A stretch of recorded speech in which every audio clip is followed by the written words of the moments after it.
प्रियंका चोपड़ा एक मूवी के लिए कितना फीस चार्ज करती है कि एक एक्टर भी नहीं सोच सकता। केजीएफ में यश की फीस के बारे में जानकर आपको यकीन नहीं होगा। आमिर खान ने दंगल और लाल सिंह चड्ढा के लिए कितनी फीस ली और पीके मूवी में दिखाई गई डांसिंग कार दुनिया में एक जगह है जहां सच में लीगली होता है और एक आदमी ने इतनी जोर से पाद मारी कि उसकी आवाज एक जेट इंजन के बराबर। और किम कार्दाशियन और जस्टिन बीबर चाहकर भी फरारी क्यों नहीं खरीद सकते। आमिर खान की मूवी दंगल ने वर्ल्ड वाइड 2000 करोड़ रुपए से भी ज्यादा कमाए थे, लेकिन इस मूवी के लिए आमिर खान को सिर्फ 35 करोड़ रुपए मिले। अब आमतौर पर जहां आमिर खान अपनी एक मूवी के लिए 80 करोड़ रुपए तक लेते हैं, वहीं आमिर खान ने इस मूवी के लिए इतने कम पैसे इसलिए लिए क्योंकि आमिर को शायद पहले ही पता चल गया था कि ये मूवी ब्लॉकबस्टर होगी और इसीलिए उन्होंने मूवी के प्रॉफिट में 33% हिस्सा मांगा, जिसके कारण उन्हें 175 करोड़ रुपए की कमाई हुई। आमिर आमतौर पर अपनी कई फिल्मों के लिए तो 75% तक प्रॉफिट शेयर लेते हैं। आमिर ने अपने अपकमिंग फिल्म लाल सिंह चड्ढा के लिए 50 करोड़ रुपए चार्ज किए हैं और इनके खुद के प्रोडक्शन हाउसेस में बनी सीक्रेट सुपरस्टार ने भी 965 करोड़ रुपए कमाए थे। 2022 में आई RRR मूवी भी सुपर हिट रही, जिसमें अजय देवगन ने अपने कैमियो के लिए 35 करोड़, रामचरण और जूनियर NTR ने 45 करोड़ और आलिया भट्ट ने 20 मिनट से भी छोटे रोल के लिए 9 करोड़ रुपए लिए। अब अगर सिर्फ 20 मिनट के लिए ही किसी को 9 करोड़ मिलता है तो उस हिसाब से जूनियर NTR और रामचरण को 90 करोड़ से भी ज्यादा मिलना चाहिए था। बॉलीवुड में हीरोइन की फीस हीरो से बहुत कम होती है, लेकिन बॉलीवुड एक्ट्रेस प्रियंका चोपड़ा इस मामले में बहुत आगे है। प्रियंका चोपड़ा की फीस एक एक्टर से भी ज्यादा होती है। साल 2019 में आई स्काई इज पिंक के लिए प्रियंका चोपड़ा ने 22 करोड़ की फीस ली, जो कि उस समय के किसी बॉलीवुड एक्टर या एक्ट्रेस की हाईएस्ट फीस थी। इसके अलावा प्रियंका ने इस फिल्म का प्रॉफिट शेयर भी लिया, हालांकि उन्होंने कितना परसेंट लिया ये किसी को भी नहीं पता। वो इसी के साथ बॉलीवुड की पहली ऐसी एक्ट्रेस बनी है जिसने मूवी में प्रॉफिट शेयर लिया हो। अभी हाल ही में 2022 में आई KGF 2 सुपर हिट रही, लेकिन इसकी लीड एक्टर यश की फीस इतनी ज्यादा नहीं थी। यश ने इस मूवी के लिए सिर्फ 30 करोड़ रुपए चार्ज किए हैं। अगर यश आपका फेवरेट एक्टर है तो इस वीडियो पर एक लाइक तो बनता ही है।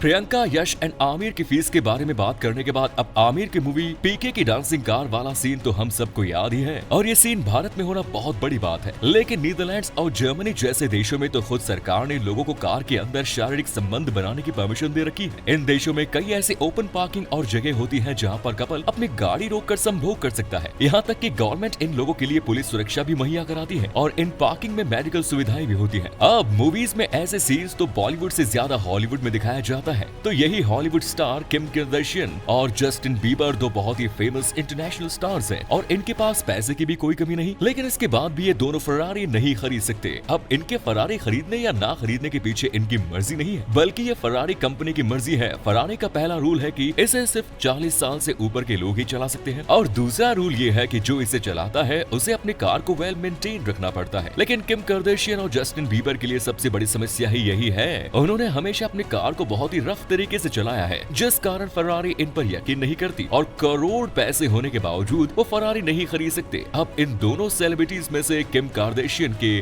बट इवोल्यूशन को कोई कैसे भूल सकता है। तो जब इसी बट की बात हो रही है तो पाद को हम में से ज्यादातर लोग एक एम्बैरसमेंट के तौर पर देखते हैं, लेकिन यूएसए की हैकिमियर चोट के नाम एक अलग रिकॉर्ड है। 11 अक्टूबर 1972 को चोट ने दुनिया के सबसे जोरदार पाद मारी, जिसकी आवाज 113 डेसिबल थी, यानी एक जेट इंजन के बराबर। चोट की ये पाद एक वर्ल्ड रिकॉर्ड था। इसका साउंड आप अभी अपने फोन पर सुन सकते हैं। अब दुनिया का सबसे महंगा फोन एप्पल फोन इतना महंगा होता है कि इसे कोई आम आदमी अफोर्ड नहीं कर पाता, लेकिन दिल्ली में एक ऐसा बाजार है जहाँ पर आईफोन 95% डिस्काउंट पर मिलता है, जो कि है दिल्ली का चोर बाजार। यहाँ पर आपको एक ओरिजिनल आईफोन 13 जिसकी कीमत 1 लाख रुपए तक होती है, वो सिर्फ 6000 रुपए में मिल सकता है। आईफोन के अलावा यहाँ पर सैमसंग, रियलमी, ओप्पो, वीवो जैसे कई ब्रांड्स के फोन भी बहुत कम कीमत में आसानी से मिल जाते हैं और इसी आईफोन में आप कोई भी रामायण महाभारत जैसी एपिक्स देख सकते हैं, जिनमें कई बार महाभारत से जुड़े ऐसे सबूत भी मिले हैं जो इसकी सच्चाई को साबित करता है। हिमाचल प्रदेश की हमीरपुर जिले में इस तरह से दिखने वाली आकृति है जो कि महाभारत में अभिमन्यु को घेरने वाले चक्रव्यूह की तरह दिखाई देती है। वही धृतराष्ट्र की पत्नी गांधारी गंधार की थी और गंधार अफगानिस्तान में है। गांधारी ने श्राप दिया था कि गंधार कभी सूखा नहीं रहेगा और आज जैसे अफगानिस्तान के हालात है, उन्हें देखकर लगता है कि गांधारी का ये श्राप सच हो गया। कुरुक्षेत्र की मिट्टी आज भी लाल है और यहाँ से समय समय पर कई पुराने हथियार भी निकलते हैं जो कि महाभारत की सच्चाई बयां करते हैं। और अब अतीत को छोड़कर आजकल मार्केट में कई ऐसे ब्रांड्स आ गए हैं जो ये दावा करते हैं कि वो सिर्फ एक मैग्नेट से आपके व्हीकल का माइलेज बढ़ा सकते हैं, लेकिन कैसे चलिए जानते हैं। इस टेक्निक में कुछ इस तरह दिखने वाले 3 मैग्नेट को गाड़ी के फ्यूल पाइप पर लगा दिया जाता है। इसके बाद ये मैग्नेट एक रेजोनेंस पैदा करते हैं जो कि पेट्रोल में मौजूद हाइड्रोकार्बन मॉलिक्यूल्स के साथ मिलकर एक टाइटेनियम इलेक्ट्रिक फील्ड जनरेट करते हैं और इसी मैग्नेटिक फील्ड के कारण पेट्रोल में मौजूद हाइड्रोकार्बन मॉलिक्यूल्स छोटे छोटे टुकड़ों में टूट जाते हैं, जिस कारण जब ये फ्यूल गाड़ी के इंजन में जाकर हवा के साथ मिक्स होता है तो इसका छोटे से छोटा पार्टिकल भी एनर्जी प्रोड्यूस करता है, जो कि नॉर्मल कंडीशन में इस लेवल तक नहीं पहुंच पाता। और यही कारण है कि मैग्नेट के कारण गाड़ी ज्यादा माइलेज देती है। हालांकि लॉन्ग टर्म में ये मैग्नेट गाड़ी के इंजन को खराब करता है।